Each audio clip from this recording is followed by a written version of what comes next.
Hello fellow crafters, my name is George and this is the Spare Time G, and today we're gonna make the Ghost Leviathan from the Subnautica.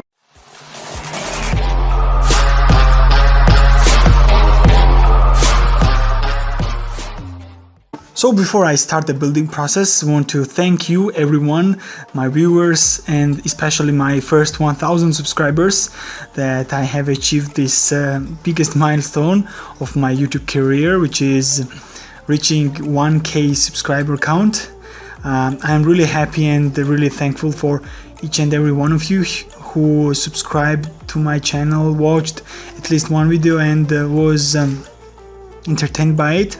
So I know it's impossible to thank each and every one of you personally, and I decided to put some effort in that, and I have manually written down all my public subscribers.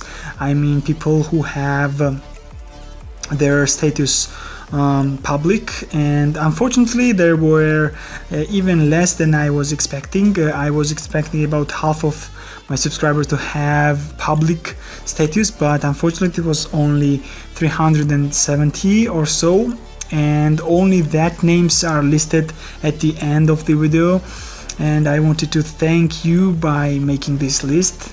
And yeah, right now I will get to the sculpting process. The next week's video is going to be about Pacific Rim, and after some episodes about Pacific Rim I will get back to the Marvel. So as you know, the Ghost Leviathan is the third largest creature in the Subnautica.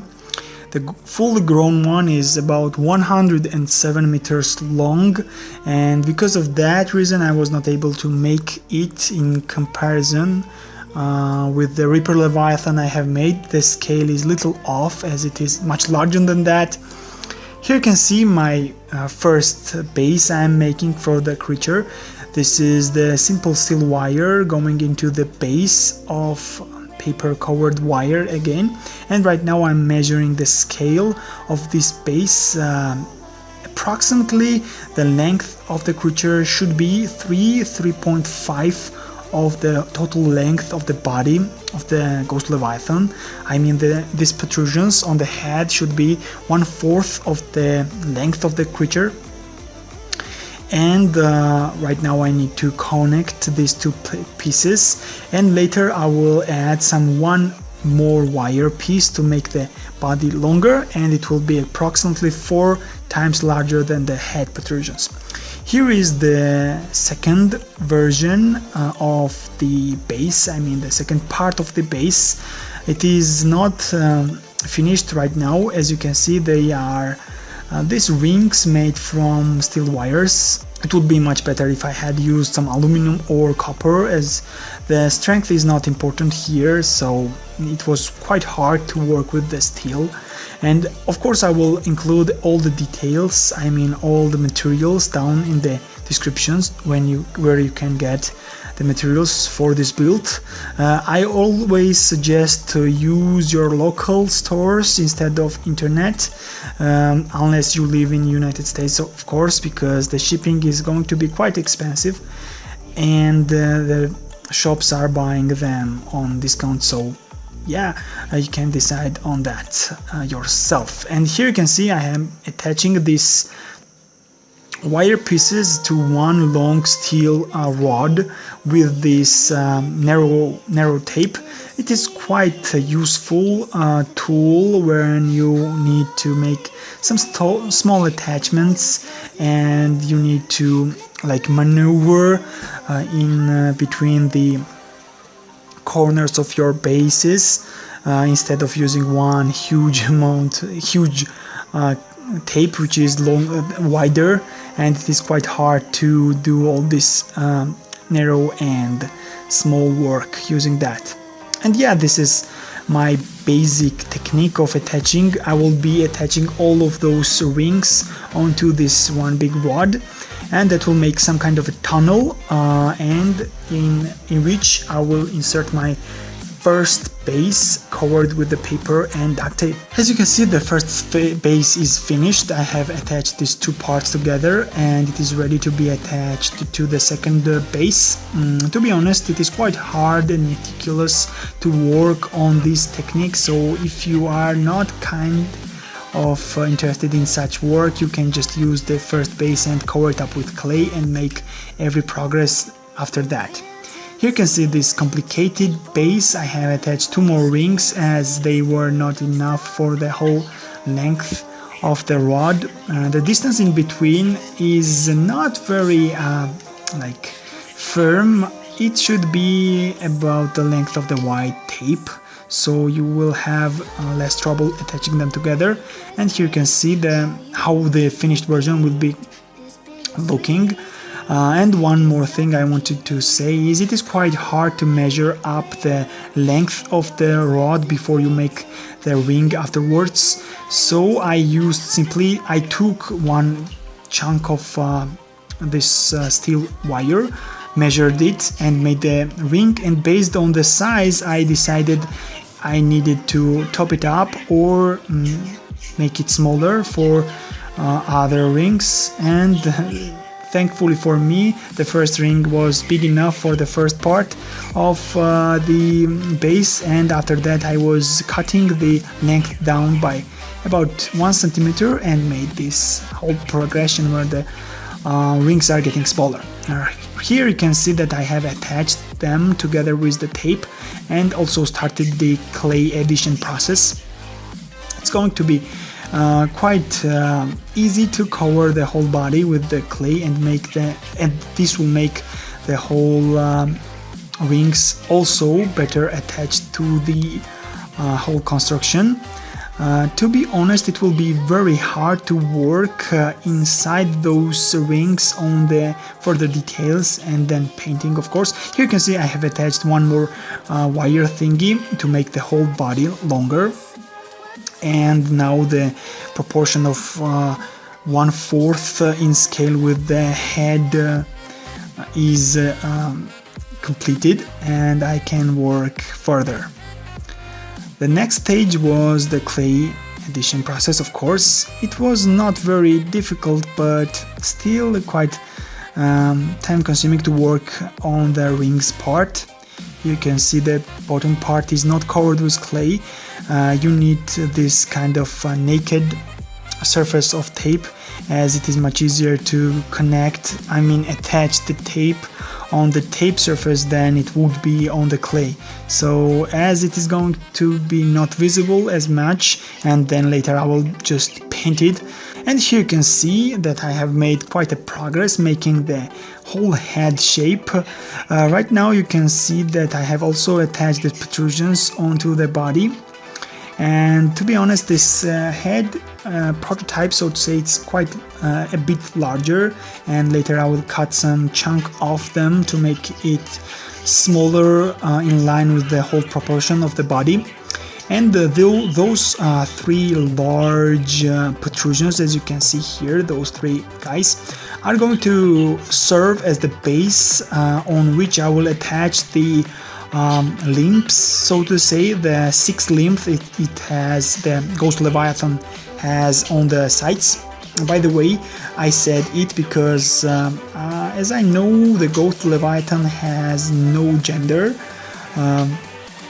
It's come from code tree, so I really do not know what the gender of it is. And there are also those tiny protrusions which are longer and more frequent onto the torso part, so to say, and are getting narrower and fewer as you approach the tail portion of the creature. And of course you will need to paint the top parts of this guy, and here you can see the tail, how it looks, and you need to paint the top part of these protrusions for them to be orange. Here you can see that I have worked onto the head in more details. I have taken off some chunks of it and added some details. I mean the skin protrusions, also eyelids mouth and the head, I mean those protrusions onto the side of the heads. I have worked on them as well, and right now it is quite ready to be painted. Here you can see that I have painted the inner portion of the body of the animal. It was quite hard to get the brush inside all those rings and make no spot left. But it's not really very important, as if you covered it with the duct tape and then paint it, you won't be able to see all the flaws of the painting process. So yeah, here you can see the finished version of the painting. As you can see, I have used a little bit different color of the blue for the body, as well as I have made the eyes and those glowing parts and these limbs. One more detail, those glowing parts actually are going to glow in the dark, but if you apply the UV lights on it, unless they won't. So unfortunately I was not able to find any kind of UV light source, and yeah, I won't be able to show you it right now, but will be in the next time.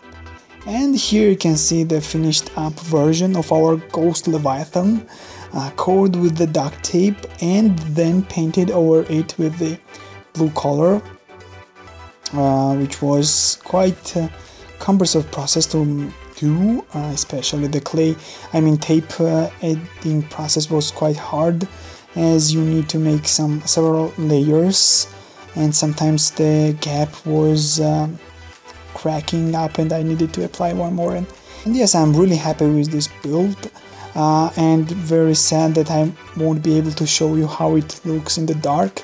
We'll try to get the UV light source from Amazon, and we'll provide the link down in the description as well of them if you are interested in that as well. And we'll try to give you the image as how it looks in the dark. Here you can see the scaling with the Reaper Leviathan. Of course, it is much bigger in the full grown size, and this comparison will be for the juvenile version. And here is my promised scaling of the Subnautica creatures I have sculpted in the past. And after these images you will be seeing the part of my first 1000 subscribers who had their privacy set on public, and I was able to copy and paste their names into this video. I am thankful for each and every one of you, my subscribers, being it my first 1000 or my next subscribers or viewers, everyone who had seen this video or any other of them, and really hope that you will enjoy my upcoming projects as well. And I promise you to never miss a week and grow and improve as much as I can.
Thank you everybody for watching. I hope you enjoyed this project as much as I enjoyed making it.